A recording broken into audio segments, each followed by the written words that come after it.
ಶ್ರೀ ಗುರುಭ್ಯೋ ನಮಃ. ಮೃತ ವ್ಯಕ್ತಿಗಳನ್ನು ನೋಡಲಿಕ್ಕೆ ಹೋಗುವಂಥ ಪ್ರಸಂಗಗಳಲ್ಲಿ ಕಂಠದಲ್ಲಿ ತುಳಸಿ ಮಾಲೆ ಮುಂತಾದ ಪೂಜೆಗೆ ಬಳಸಲಾಗುವಂತಹ ಪದಾರ್ಥವನ್ನು ನಾವು ಇಟ್ಟುಕೊಂಡು ಹೋಗಬಹುದಾ ಅಂತ ಇಲ್ಲಿ ಪ್ರಶ್ನೆಯನ್ನು ಮಾಡಿದ್ದಾರೆ.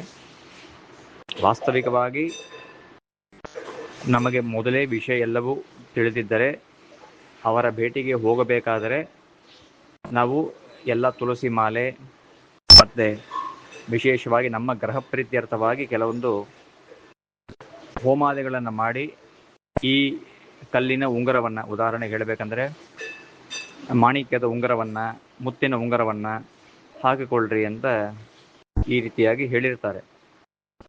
ಆ ತರಹ ವಿಶೇಷವಾದ ಪೂಜೆಗಳನ್ನು ಮಾಡಿ ಇರುವಂತಹ ಮಾಲೆಗಳು, ಆಭರಣಗಳು, ಉಂಗುರಗಳು ಅದೆಲ್ಲವನ್ನು ಬಿಚ್ಚಿಟ್ಟು ಹೋಗುವುದು ಉತ್ತಮವಾದ ಪಕ್ಷ. ಕೆಲವೊಂದು ಪ್ರಸಂಗಗಳಲ್ಲಿ ಮರೆತಿರ್ತೇವೆ ಅಥವಾ ಅನಿವಾರ್ಯವಾಗಿ ನಾವು ಇರುವ ಸಂದರ್ಭದಲ್ಲಿ ಮರಣವಾಗಿರ್ತದೆ. ಅಂಥ ಪ್ರಸಂಗಗಳಲ್ಲಿ ಏನು ಮಾಡಬೇಕು ಅಂತಂದರೆ, ಆ ಎಲ್ಲ ಕರ್ಮಗಳೆಲ್ಲ ಮುಗಿದ ಮೇಲೆ ಮನೆಗೆ ಬಂದು ನಾವು ಸ್ನಾನ ಮಾಡಿದ ನಂತರ ಪಂಚಗವ್ಯದಲ್ಲಿ ಪ್ರೋಕ್ಷಣೆ ಅಥವಾ ಗೋಮಯ ಗೋಮೂತ್ರಗಳಿಂದ ಅದರ ಶುದ್ಧಿ ತೀರ್ಥಾದಿಗಳಿಂದ ನಾವು ಅದರ ಪ್ರೋಕ್ಷಣೆಯನ್ನು ಮಾಡಬೇಕು. ಯಾಕಂದರೆ ಮತ್ತೆ ನಾವು ಮರಣಕ್ಕೆ ಹಾಕಿಕೊಂಡು ಹೋದ ಆ ಎಲ್ಲ ಮಣಿ ಮುಂತಾದಗಳನ್ನು ಅವನ್ನು ಧರಿಸಿ ಮತ್ತೆ ನಾವು ದೇವತಾ ಕಾರ್ಯಕ್ಕೆ ನಾವು ಬಳಸಲಿಕ್ಕೆ ಬರುವುದಿಲ್ಲ.